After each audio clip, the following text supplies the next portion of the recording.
गिरिडीह के बनियाडीह में दामोदर यादव हत्याकांड मामले ने नया मोड़ ले लिया है, जिसमें 2 नाबालिग आरोपियों को रिमांड होम भेजा गया। इस कांड में बिट्टू अंसारी नाम का आरोपी, जो घटना के दिन नशे में था, भी शामिल है।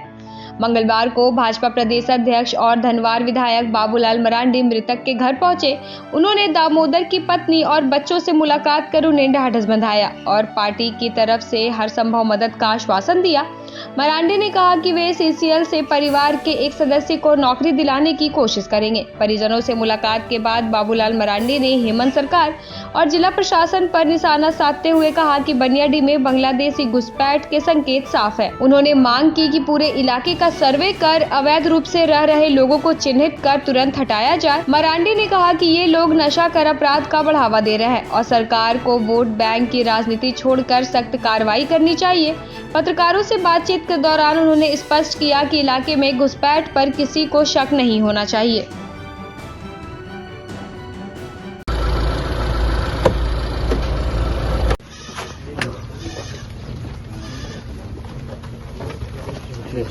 देखिए, मेरे जितनी जानकारी मैंने प्राप्त करने की कोशिश की है, उससे लगता है कि इस क्षेत्र में उन्हें गुंडा एलिमेंट्स काफ़ी तादाद में लोग आकर के बस गए हैं और वो लोग गुंडागर्दी करते हैं और फिर नशीली दवाओं का भी लोग सेवन करते हैं, जैसे जो लोगों ने बताया। और उस दिन की जो घटना दामोदर यादव जी के साथ जो घटना घटी, इसके बारे में जो स्पष्ट पता चला कि वो लड़का बिल्कुल निर्दोष। कोई भी अगर कोई दूसरे लोग से झगड़ा होता है किसी का, तो कोई भी व्यक्ति अगर उनके दरवाजे के सामने होता है या आसपास में होता है, तो जा कर के आदमी बचाने के भी, ताकि झगड़ा आगे नहीं बढ़े, लोग मरे नहीं, और उन्होंने बचाने का काम किया। लेकिन उस कारण से गुंडों ने फिर इन्हीं के ऊपर रिवेंज लिया और फिर बाद में आकर के कुछ ही घंटों के बाद और उनको बेरहमी से मारा और उनकी दुखद मृत्यु हो गई। घर में उनकी पत्नी है, 2 बच्ची है, उसमें भी एक बच्ची तो विकलांग है, देख रहे हैं आँख से, और एक बेटा है। वास्तव में उनके सामने तो बहुत बड़ा कठिनाई है।